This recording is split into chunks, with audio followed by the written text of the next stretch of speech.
আসসালামু আলাইকুম রহমতুল্লাহ।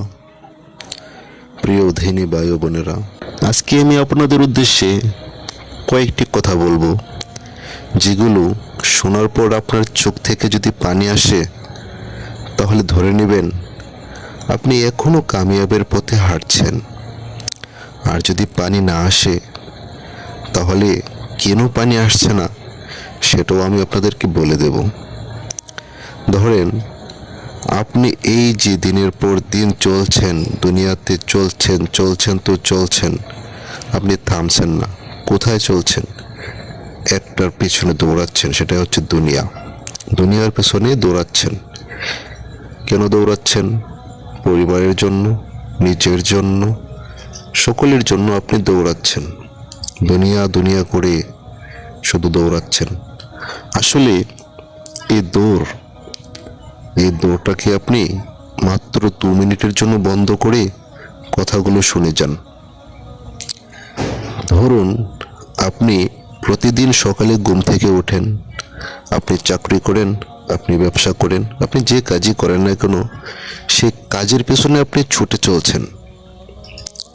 আপনি কি একটাবারও ভেবে দেখেছেন, আপনি যদি মুসলমান হন, 5 ওয়াক্ত সালাত আদায় করেন, তাহলে আপনার জন্য রয়েছে শুভকামনা। আর যদি আপনি ফজরের সালাতটা আদায় না করেন, জোহরের সালাতটা আদায় না করেন, তাহলে এই ভিডিওটা আপনার জন্য খুবই গুরুত্বপূর্ণ হতে চলেছে। আপনি যেহেতু ফজরের সালাত আদায় করেননি, জোহর পর্যন্ত আপনার সময়টা ব্যয় হয়ে গেছে। জোহরের সালাত আদায় করেননি, আসর পর্যন্ত আপনার সময়টা ব্যয় হয়ে গেছে। এভাবেই কিন্তু 5 ওয়াক্ত সালাতের ভিতরে একটা নির্দিষ্ট সময় গ্যাপ আছে। এই গ্যাপটা নিয়ে আমি এখন কথা বলবো।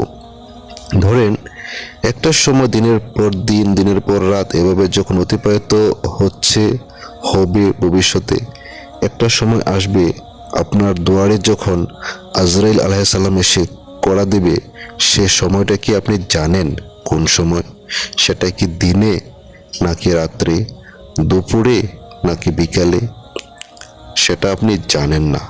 সেটা হতে পারে ফজরের ওয়াক্ত থেকে শুরু করে জোহরের ওয়াক্ত পর্যন্ত। সেটা হতে পারে জোহরের ওয়াক্ত থেকে শুরু করে আসরের ওয়াক্ত পর্যন্ত। সেটা হতে পারে আসর থেকে মাগরিব পর্যন্ত, হতে পারে মাগরিব থেকে এশা পর্যন্ত। এমনও হতে পারে এশার পর আপনি ঘুমিয়ে গেছেন, ফজরে আপনি আর জাগতে পারেননি। এই সময়টা তো আপনার শেষ নিঃশ্বাস ত্যাগ হয়ে যেতে পারে। আমার কথা সেদিকে না। এখন আমার প্রশ্ন হচ্ছে, আপনি যে কোনো এক সময় মৃত্যুবরণ করবেন, এটা অবধারিত।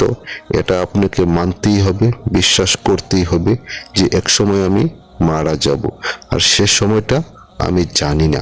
এখন যদি আপনি ফজরের সালাত আদায় না করে 10টা, 11টা, 12টা, যে কোনো টাইমে জোহরের আগ পর্যন্ত আপনি মারা গেলেন, কিংবা জোহরের সালাত আদায় না করে আসরের সময় মারা গেলেন, যে কোনো একটা সালাতের, যে কোনো একটা ওয়াক্তের মাঝখানে তো আপনি মারা যাবেন, কিংবা ওয়াক্তের সময়ে মারা গেলেন। এখন কি হবে?